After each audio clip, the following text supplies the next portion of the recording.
नमस्कार। किसी को ये बात की जानकारी होगी या नहीं पता नहीं, लेकिन एक बात मैं बोलती हूँ महाभारत की, जो मुझे अभी तक याद है। मैं वो एक स्क्रिप्ट है पूरा इसके ऊपर, अर्जुन, दुर्योधन और भगवान श्री कृष्ण के ऊपर। आप लोग तो सब जानते हैं महाभारत युद्ध क्यों हुआ, कैसे हुआ, किसके लिए हुआ, कौन कौन उसमें शामिल थे, इतना बताने की ज़रूरत नहीं। तो जब युद्ध तय हुआ, मुद्दे के बात है, जब युद्ध तय हुआ तब अर्जुन एक तरफ पांडव के भाई थे और दूसरी तरफ दुर्योधन कौरव के बड़ा बेटा। वो बड़ा बेटा होने के नाते उसके कारण ही महाभारत हुआ था। उसका ईगो, उसका सेल्फिशनेस, कुछ भी बोल सकते हो। अर्जुन और दुर्योधन दोनों गए भगवान श्री कृष्ण से मदद मांगने। इतना बड़ा युद्ध होगा, हम लोग को मदद कीजिए हे भगवान, हे मुरलीधर, हे चक्रपाणी, हे कृष्णा, हे वासुदेव। दोनों गए, दोनों ने मदद मांगने की प्रतीक्षा की, क्योंकि कृष्ण उस समय सो रहे थे। वो उनका नींद भग्न नहीं किया। तो पहले गया दुर्योधन। वो जाके, उसको थोड़ा ईगो था, स्पेशल ईगो भी था, सेल्फिशनेस था, उसको राज गद्दी के लिए विशेष प्रेम था। और उनका कौरव का भी बड़ा बेटा था, बड़े होने से ज़्यादा उनको गर्व ऑटोमेटिक आ जाता है। और धृतराष्ट्र उनका चहीता बड़ा बेटा था, तो उसी गर्व से वो गया श्री कृष्ण के सर के तरफ बैठ गया। फिर अर्जुन गए, वो जाके श्री कृष्ण के पैरों के पास बैठ गए। फिर कुछ देर बाद श्री कृष्ण की नींद खुली, भगवान उठे। फिर पहले नज़र उनका पड़ा अर्जुन के ऊपर, क्योंकि वो पैरों के पास बैठे थे। फिर तीनों में बातचीत हुई। श्री कृष्ण ने बोला, अरे मेरे पास क्यों आए हो? तो दोनों ने बोले, हम युद्ध के लिए आपसे सहायता मांगने आए। तो अर्जुन और दुर्योधन, पहले तो दुर्योधन गया था, फिर भी कृष्ण ने बोले, नहीं नहीं, पहले तो मैं अर्जुन को ही देखा, तो अर्जुन जो मांगेगा उसको वही मिलेगा। मेरे पास मेरा पूरा सेना है और मैं हूँ, स्वयं श्री कृष्ण है। अर्जुन को पूछा, आपको क्या चाहिए? या मेरा सारे सेना चाहिए या मैं चाहिए?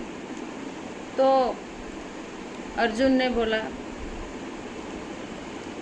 भगवान, हे कृष्ण, हे वासुदेव, हे चक्रपाणी, हे गिरधारी, मुझे कुछ नहीं चाहिए, बस आप ही चाहिए। उस टाइम दुर्योधन ने बोला क्या? वो मन ही मन मुस्कुरा रहे। पहले तो डर रहा था कि वो कहीं वो उनका सेना ना मांग ले, पर वो जब अर्जुन का बात सुना तो ठीक है श्री कृष्णा, मैं सेना ही ले लूँगा, आपके सेना से मैं काम चला लूँगा, बस यही बात भारी पड़ा उसको। अरे तुम कितने भी साम्राज्यों के सारे सेना ले लो, मंत्री ले लो, कुछ भी ले लो, राजा ले लो, पर भगवान जिसके पास है, पर भगवान जिसके पास होता है, भगवान कृष्ण जिसके पास होता है, मुरलीधर जिसके पास होता है, चक्रपाणी जिसके पास होता है, बांके बिहारी जिसके पास होता है, गिरधारी जिसके पास होता है, वो ही जीतता है। वो इसलिए जीतता है कि वो सत्य के मार्ग पर होता है।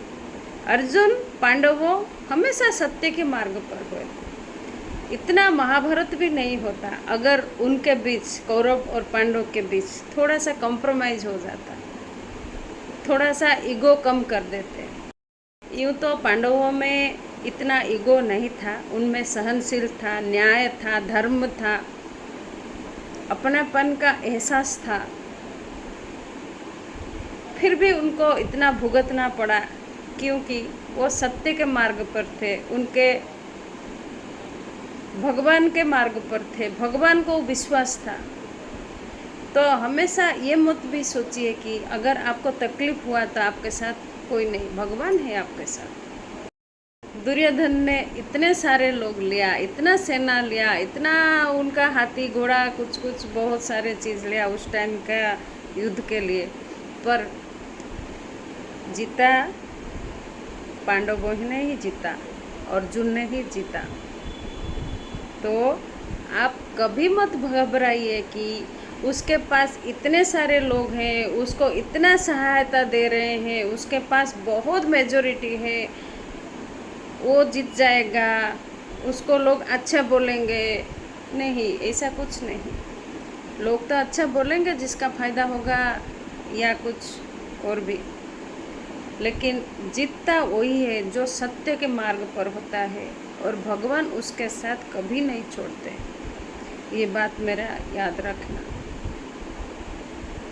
यूँ घर घर में इतना महाभारत है, वहाँ कोर्ट और पुलिस स्टेशन में फाइल फाइल बंडल बंडल है। यहाँ तो युद्ध नहीं होता, जो भी वार होता है, कोल्ड वार होता है, कोर्ट में होता है या फिर थाना में कुछ होता है।